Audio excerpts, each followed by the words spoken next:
political party in this country. Like, I don't even know how we go forward as a country. Like, how are the Republicans not just destroying these people in every election? First of all, the youngest person you mentioned on that list was Anthony Weiner, who's now in the pokey, who's now like in his late 40s, I think. Second of all, look who's waiting in the wings: Bernie Sanders, Elizabeth Warren, Al Franken. God, that's who's waiting in the wings to take over. But it sounds like it sounds like a joke. Like where's the like he's joking? No, he just named all the worst ones. Let's name some of the really good ones. There are no really good ones. That's their party. I mean, it's unbelievable. It's so discouraging. I'm stuttering because I don't even know where to go with this. What hope is there? Is the competent one in your group? You got to start. When he's the sane one. Andrew Cuomo is the sane one. The guy Bill de Blasio is the level-headed guy in the party right now. Exactly. The guys who say extreme conservatives have no place in the state of New York are the moderates in the party. I mean, it turns out that all of the collusion that was taking place was 100% taking place in the Hillary Clinton sphere of influence. 100%. Whether it be the fake Russian dossier that the Hillary Clinton campaign paid for, whether it have been a rigged primary, which it was the Democratic primary, it turns out, it was all Hillary the entire time. Donna Brazile said she wanted to replace Hillary because she was too sick. But when the Republicans were saying that, we were like bashing women and being sexist. Like, this is bizarro land. What the hell is going on with that party? Isn't it amazing that we've had, 15 minutes of a discussion right now? I'm dizzy. We haven't mentioned, it's not only are you dizzy, but we haven't even, you just mentioned now Fusion GPS and the fake dossier that was paid for by, now let's go through it again. Hillary and the DNC, probably one and the same, through a law firm called Perkins Cole to pay a foreign national to dig up dirt on Trump. Collusion, which is actually and probably violative of federal campaign finance rules to pay a foreign national to get Oppo research. My God, man. And where is the special counsel? Where is the special counsel now? Well, why are they not looking into the rest of it? Hopefully he's looking into the Podesta group with Podesta's brother, Tony Podesta, actually resigning, I believe it was about 10 days ago. And I know that they're a focus of the investigation, but my God, we just got the Fusion GPS now and talking about collusion and all that. Meanwhile, I don't even know anymore. Russ, we just went through about a year and a half's worth of collusion, conniving, borderline criminality. And yet, we're having a special investigation into Donald Trump because a 20-year-old kid talked to a professor about Russia.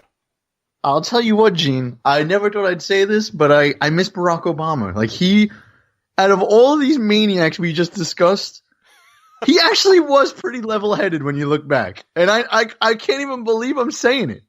But the stuff that's coming out now is just unbelievable. Hillary Clinton is putting Bill Clinton to shame, and I didn't even think that was possible, to be honest with you.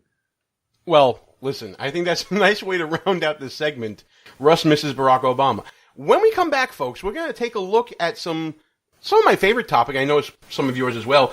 Liberal bias in the coverage of the news of the week, and we're going to talk about a couple different topics, including the shooting in the church in Texas, and some very horrible news for Rand Paul, personally.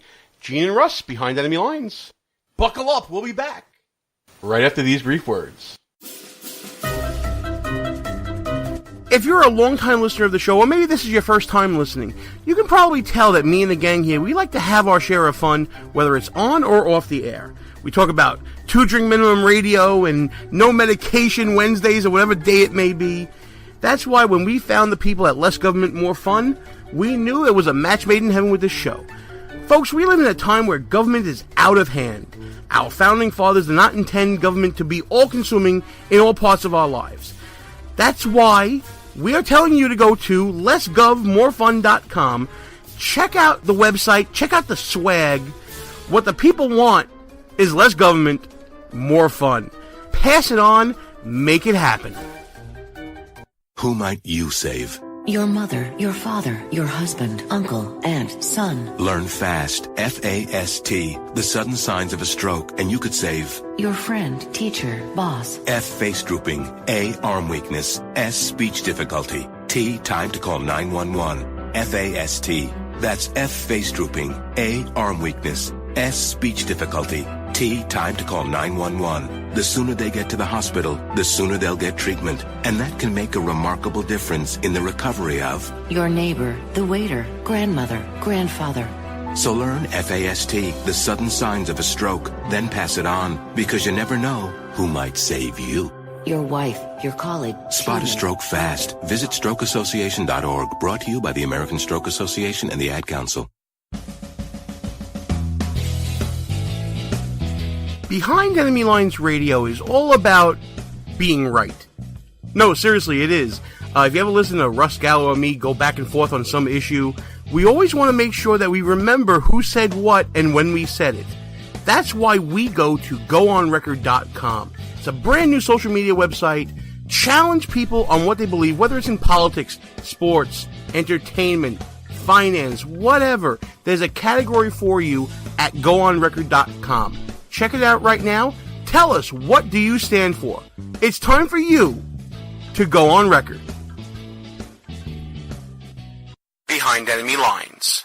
Back on the air. Gene and Russ, back behind Enemy Lines. If the first segment of the show wasn't dizzying enough for you folks, the spin is just going to keep continuing right now. And the spin is emanating, again, from the liberal side of politics, in response to some very somber, sad, tragic news. Of course, the shooting in Texas at the church that killed, I think it's over 26 people now. It might be even more, Russ. I don't have the exact number in front of me. But the word is that this lower-than-life piece of trash, I have to say it that way, even though he was a serviceman in the Air Force, who had a prior history of domestic violence, went to a church that was the church of his in-laws and shot up the place. He was only stopped after a neighbor who lived near the church came out with his own gun, got together with another person who was driving by, chased him down for 11 miles, and he eventually died of a self-inflicted gunshot wound. Obviously, very tragic news, but Russ, as with all tragedy, what we ended up seeing in the 24 hours after the tragedy is what we see all the time. A call for gun control, a call for curbing the rights of, lawfully abiding gun owners, like the people who actually chased this guy and tracked him down to his ultimate end. And it's the cycle that we see all the time, tragedy, prayer, outrage, and, politicos standing on the dead bodies of gun victims who were victims of crime. It's crazy. And, well, first of all, the Air Force tossed his sorry ass out. That's number one. So he was trashed then, trash now, dead trash now. Rightfully so. God bless Texas, by the way, where it wasn't the police that tracked this fool down. It was a fellow citizen with a gun, a good guy with a gun. That's number... And by the way, Russ, before you get to number two, just want to say real quick, did you see the left salivating, waiting to see if this guy was a conservative, waiting to see if he legally owned the gun, waiting to see, they wanted to delight in finally we have our test case. It was crazy. I said it before, but it's absolutely nuts. Never let a tragedy go to waste, right? Go to number two. Well, yeah. Well, but let's talk logic. This is number two. This is where liberals fail. This is where they get the F in the Gallo class. So every time something happens with a gun, they want to ban guns. Let alone the fact that it was a good guy with a gun that stopped this bad guy with a gun. We'll pretend like that didn't happen. But New York City was just a victim of a terror attack where a rental truck was used. Now, I didn't see the left saying that, we should ban cars. I didn't see them say that. I also didn't see them say, led by that schmucky, I'm about to curse, Chuck Schumer, our own senator, a piece of human filth. I also didn't see them say, well, why don't we get rid of these diversity visas? Instead, what they said was, Donald Trump is being divisive.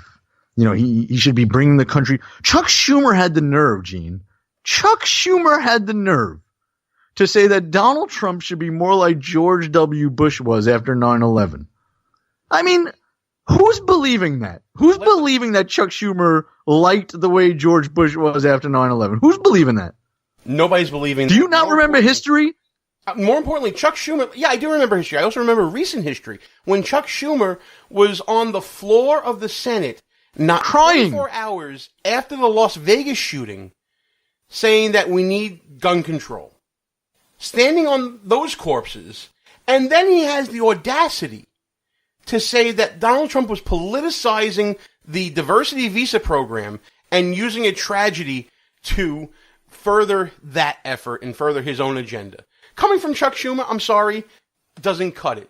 But yeah, and Chuck yes, Schumer, there is no equivalency. You cannot draw a moral equivalency between a maniac in Texas with a gun who did something atrocious and deserved death, and he got it, and a person who is in this country as a guest who got a diversity visa from Chuck Schumer, directly from Chuck Schumer, a diversity visa, a Muslim extremist who brought in 20 some odd of his relatives, who knows where those people are and what they're going to do next. There's no equivalency there because one could be stopped much easier than the other. In a free country, you're always going to have idiots that do retarded things and deserve death. But why should we be inviting people from any country with the letters S-T-A-N at the end? Because I haven't seen a good one yet. Afghanistan, Tajikistan, Uzbekistan, ban them all. All right, Donald Trump's Muslim ban didn't go far enough in my view. First of all, it wasn't a Muslim ban because majority of Muslim countries can still come. But I would ban them all until we sort this out. This guy came here on a diversity visa, rented a truck from Home Depot, and ran people over in New York City. And the last time this topic came up, I saw Chuck Schumer's fat face in front of JFK Airport crying. This isn't the country that I love. Donald Trump doesn't represent our values. Get out of here, you piece of garbage.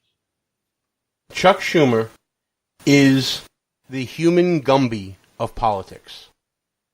He will twist and turn to any position that suits him at the moment, that keeps him out of the line of fire, that keeps his base together.